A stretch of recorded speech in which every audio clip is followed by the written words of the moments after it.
Hi friends, welcome to our channel. இன்னைக்கு நாம பார்க்க போறது சூப்பரான ஒரு ரெசிபி தான். வாங்க வீடியோக்குள்ள போலாம்.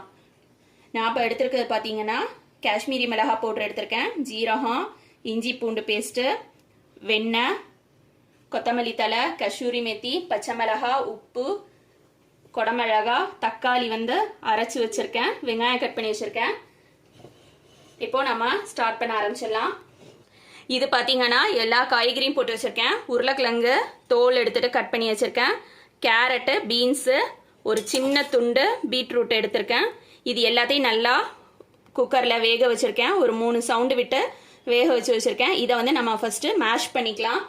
நான் இந்த மாதிரி ஒரு மேஷர் வச்சு மேஷ் பண்ண போறேன். இப்படி உங்ககிட்ட இல்லை அப்படின்னாக்கா மேனுவலா மேஷ் பண்றது கூட இருக்கும், அதை வச்சு நீங்க மேஷ் பண்ணிக்கோங்க.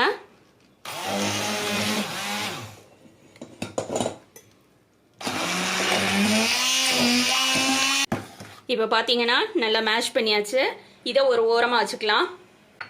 ஒரு கடாய் எடுத்திருக்கேன். கடாய் அடுப்பில் வச்சுட்டு கடாய் சூடு வரவும் வெண்ணெய் சேர்த்துக்கலாம். கொஞ்சமாக எண்ணெயும் சேர்த்துக்கிறேன்.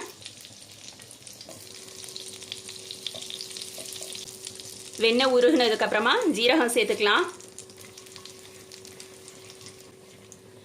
ஜீரகம் பொரிஞ்சோனையும் குடமிளகாய் கட் பண்ணி வச்சிருக்கதை சேர்த்துக்கிறேன்.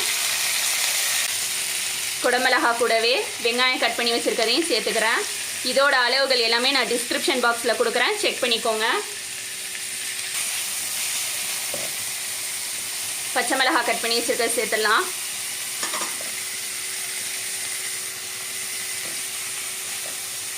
உப்பு சேர்த்துடலாம்.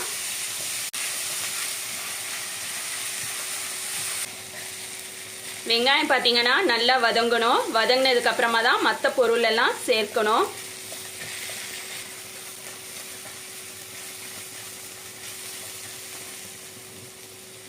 இதில் இஞ்சி பூண்டு சேர்த்துடலாம். இப்போ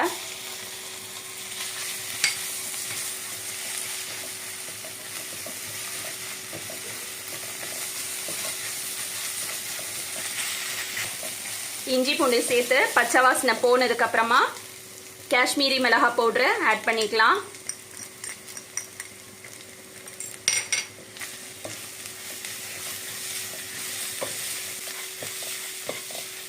அடுப்பு வந்து மீடியம் ஃப்ளேமில் வச்சு வதக்குங்க.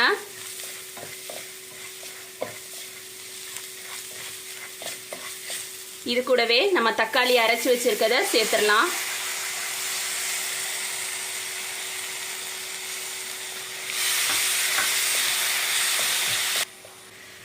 தக்காளி நல்லா ஒன்று போல் வெங்காயத்தோடு சேர்ந்ததுக்கு அப்புறமா இதில் நான் பாவ் பாஜி மசாலா ஆட் பண்ணுறேன்.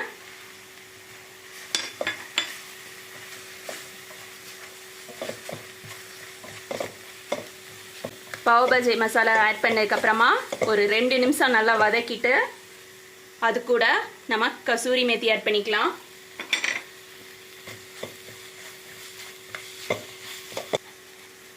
வெங்காயம் தக்காளி நல்லா வதங்கினதுக்கு அப்புறமா நம்ம மேஷ் பண்ணி வச்சிருக்கிற காய்கறியை இதில் சேர்த்துடலாம்.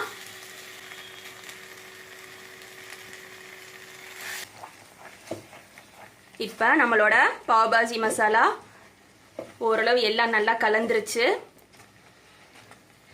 இந்த ஸ்டேஜில் நான் வந்து லெமன் சால்ட் ஆட் பண்ணுறேன்.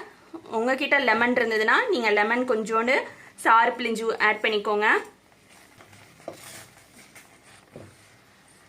லாஸ்டா கொத்தமல்லி தழை சேர்த்துக்கலாம்.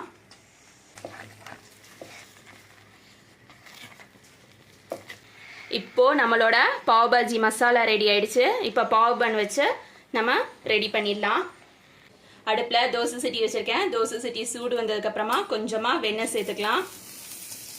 வெண்ணெய் சேர்த்துட்டு பாவ் பண்ணை அதில் வச்சிடலாம். இப்போ மேலே கொஞ்சமாக வெண்ணெய் சேர்த்துடலாம்.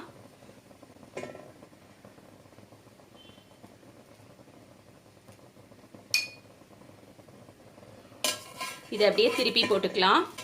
இப்போ இதை எடுத்து நம்ம ஒரு சர்விங் பிளேட்ல வச்சிடலாம். இப்போ நம்மளோட பாவ் பாஜி மசாலாவை எடுத்து பாவ் பன் கூட வச்சு சர்வ் பண்ணிடலாம்.